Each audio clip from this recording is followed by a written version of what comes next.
15 বছরে হাসিনা কিভাবে বিএনপি জামাতকে নিশ্চিহ্ন করতে চেয়েছিল।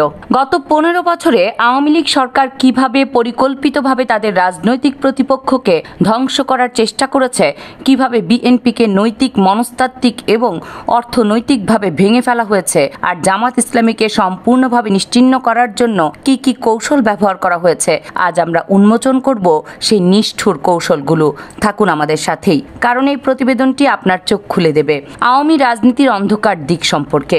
শুরু করা যাক বিএনপির অবস্থা দিয়ে। আওয়ামী লীগ সরকারের সবচেয়ে বড় আঘাত ছিল বিএনপি চেয়ারপারসন খালেদা জিয়াকে কারাগারে পাঠানো। 2018 সালে দুর্নীতির অভিযোগে তাকে সাজা দেওয়া হয়, কিন্তু এই মামলা কি আসলেই দুর্নীতির, নাকি এটা ছিল রাজনৈতিক প্রতিপক্ষকে নিষ্ক্রিয় করার একটি হাতিয়ার? আন্তর্জাতিক পর্যবেক্ষকরা এই মামলাকে রাজনৈতিক প্রতিশোধ বলে অভিহিত করেছেন। এরপর শুরু হয় গণগ্রেপ্তার। বিএনপির দাবি অনুযায়ী শত শত নেতাকর্মীকে মিথ্যা মামলায় গ্রেপ্তার করা হয়েছে।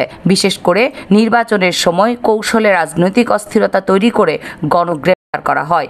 আরো ভয়ঙ্কর বিষয় ছিল নির্যাতনের অভিযোগ। অনেকদিন বিএনপি নেতাকর্মীরা অভিযোগ করেছেন যে তাদের শারীরিক নির্যাতন করা হয়েছে, ভয় ভীতি দেখানো হয়েছে এবং দীর্ঘদিন জামিন ছাড়াই আটকে রাখা হয়েছে। কিন্তু শুধু গ্রেপ্তারই নয়, বিএনপি নেতা ও সমর্থকদের ব্যবসা বাণিজ্যের উপরও চাপ প্রয়োগ করা হয়েছে। তাদের ব্যবসায়ী প্রতিষ্ঠানগুলোতে নিয়ম বহির্ভূতভাবে করা হয়েছে অডিট, বন্ধ করে দেওয়া হয়েছে বহু ব্যবসায়িক প্রতিষ্ঠান। আর এর ফলে বিএনপির অর্থনৈতিক ভিত্তি দুর্বল হয়ে পড়েছে। যে ব্যবসায়ীরা বিএনপিকে অর্থনৈতিক সহায়তা করতেন তারা ভয়ে সরে গেছেন। এবার আসি নির্বাচনের গল্পে।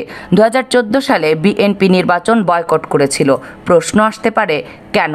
তারা বলেছিল এই নির্বাচন অবাধ ও সুষ্ঠু হবে না। 2018 সালে নিশিরাতের ভোটখ্যাত সেই নির্বাচনে বিএনপি অংশগ্রহণ করেছিল, কিন্তু পেয়েছিল মাত্র কয়েকটি আসন। আন্তর্জাতিক পর্যবেক্ষকরা সেই নির্বাচনে ব্যাপক অনিয়মের অভিযোগ তুলেছিলেন। রাতের বেলা ব্যালট স্টাফিং, ভোটকেন্দ্র দখল, বিরোধী দলের এজেন্টদের বের করে দেওয়া সহ নানা কর্মকাণ্ড ঘটানো হয়েছিল, যা বাংলাদেশের ইতিহাসে নজিরবিহীন। 2024 সাল, এবার বিএনপি আবারও নির্বাচন বয়কট করে। এবার তাদের বক্তব্য ছিল আরও স্পষ্ট, এই সরকারের অধীনে কোনো সুষ্ঠু নির্বাচন সম্ভব নয়। এই নির্বাচনী প্রক্রিয়া থেকে বাদ পড়ার ফলে বিএনপি ও তাদের সমর্থকরা হতাশ হয়ে পড়েছিল। তাদের মনে হয়েছিল যে গণতান্ত্রিক পথে ক্ষমতা পরিবর্তন আর সম্ভব নয়। ধারাবাহিক পরাজয় এবং আওয়ামী লীগের রাজনৈতিক কূটকৌশলে বিভিন্নভাবে বিএনপির অভ্যন্তরীণ নেতাকর্মীদের মনোবলকে ধ্বংস করে দেওয়া হয়েছে। অনেক নেতাকর্মী রাজনীতি ছেড়ে চলে গেছেন অথবা নিষ্ক্রিয় হয়ে পড়েছেন। কিন্তু জামাত ইসলামের বিরুদ্ধে যে অভিযান পরিচালনা করা হয়েছে সেটা আরও নিষ্ঠুর ও পরিকল্পিত। 2013 সালে সুপ্রিম কোর্ট জামাতের নিবন্ধন বাতিল করে দেয়, কার্যত রাজনীতি থেকে নিষিদ্ধ করে। এরপর শুরু হয় আন্তর্জাতিক অপরাধ ট্রাইব্যুনালের নামে বিশেষ ট্রাইব্যুনাল। এই ট্রাইব্যুনালে জামাতের শীর্ষ নেতাদের 1971 সালের মুক্তিযুদ্ধের সময়ের অপরাধের জন্য বিচার করা হয়। এই বিচারের মাধ্যমে জামাতের বেশ কয়েকজন শীর্ষ নেতাকেও মৃত্যুদণ্ড দেওয়া হয়। আব্দুল কাদের মোল্লা, মতিউর রহমান নিজামী, মীর কাশেম আলী, আলী হাসান মুজাহিদের মতো নেতাদের মৃত্যুদণ্ড কার্যকর করা হয়। আন্তর্জাতিক মানবাধিকার সংস্থা এবং আইনজীবীরা এই বিচার প্রক্রিয়া নিয়ে গুরুতর সমালোচনা করেছেন। তারা বলেছেন যে এই বিচারে যথাযথ প্রক্রিয়া অনুসরণ করা হয়নি এবং এটি রাজনৈতিক উদ্দেশ্য প্রণোদিত। অনেক জামাত নেতাকে করা হয়েছে, কারাগারে পাঠানো হয়েছে অথবা নির্বাসনে যেতে বাধ্য করা হয়েছে। এর ফলে দলের সাংগঠনিক কাঠামো মারাত্মকভাবে ক্ষতিগ্রস্ত হয়েছে। জামাত অনুসারী প্রতিষ্ঠানগুলো, বিশেষ করে ইসলামী ব্যাংকের মতো আর্থিক প্রতিষ্ঠানগুলোর উপর নিয়ন্ত্রণ চাপ বৃদ্ধি করা হয়েছিল। কিন্তু সবচেয়ে ভয়ঙ্কর অভিযোগ হলো মানবাধিকার লঙ্ঘনের স্থানীয় ও আন্তর্জাতিক মানবাধিকার সংস্থাগুলোর নথিভুক্ত করেছে বিরোধী দলের কর্মীদের বিরুদ্ধে বিচার বহির্ভূত হত্যা, জোরপূর্বক গুম এবং নির্যাতনের ঘটনা। জোরপূর্বক একটি নতুন শব্দ হয়ে উঠেছিল বাংলাদেশের রাজনীতিতে। রাতের অন্ধকারে নিরাপত্তা বাহিনীর পোশাক পরা লোকজন বিরোধী দলের নেতাকর্মীদের তুলে নিয়ে যেত, তারপর তাদের আর খোঁজ পাওয়া যেত না। ক্রস ফায়ার আর বন্দুকযুদ্ধে নিহত, এই শব্দগুলো হয়ে উঠেছিল ভয়ের প্রতীক। বিরোধী দলগুলোর অনেক কর্মী এভাবে প্রাণ হারিয়েছেন। এসব কার্যক্রমের ফলে বিরোধী দল এবং নাগরিক সমাজের মধ্যে ভয়ের পরিবেশ সৃষ্টি হয়েছিল। মানুষ প্রকাশ্যে সরকারের সমালোচনা করতে ভয় পেত।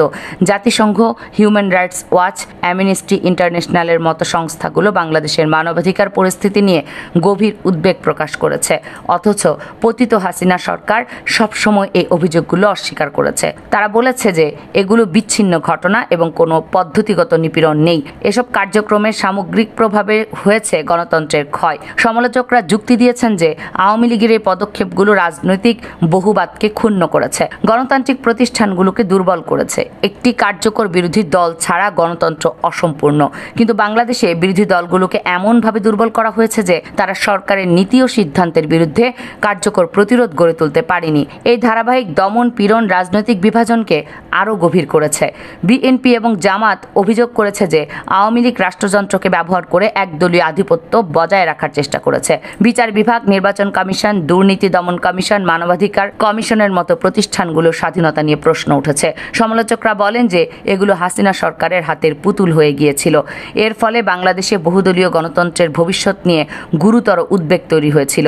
অনেকেই ভাবতে শুরু করেছিল যে দেশ একদলীয় শাসনের দিকে এগিয়ে যাচ্ছে, আর হয়েছিল তাই। ক্ষমতার লোভে অপ্রতিরোধ্য শেখ হাসিনা হয়ে ওঠেন এক নায়কতন্ত্র এবং ফ্যাসিবাদের জীবন্ত উদাহরণ। কিন্তু ইতিহাস প্রমাণ করেছে যে কোনো স্বৈরাচারই চিরস্থায়ী নয়। 5ই আগস্ট 2024 সালে ছাত্র জনতার অভ্যুত্থানে শেখ হাসিনা সরকারের পতন হয়েছে।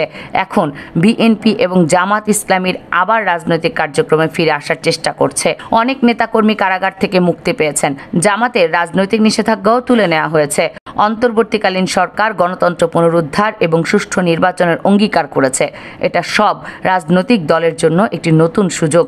তবে গত 15 বছরের অভিজ্ঞতা আমাদের শেখায় যে গণতন্ত্র খুবই ভঙ্গুর। এটাকে রক্ষা করতে হলে সব ধরনের স্বৈরাচারী প্রবণতার বিরুদ্ধে সতর্ক থাকতে হবে। আওয়ামী লীগের এই স্বৈরাচারী শাসনের অভিজ্ঞতা সম্পর্কে আপনার মতামত কি? ভবিষ্যতে কিভাবে এমন পরিস্থিতি এড়ানো যায় সে সম্পর্কে কমেন্টসে জানান। কামরুন নাহার, রাখি, কেএনআর মিডিয়া।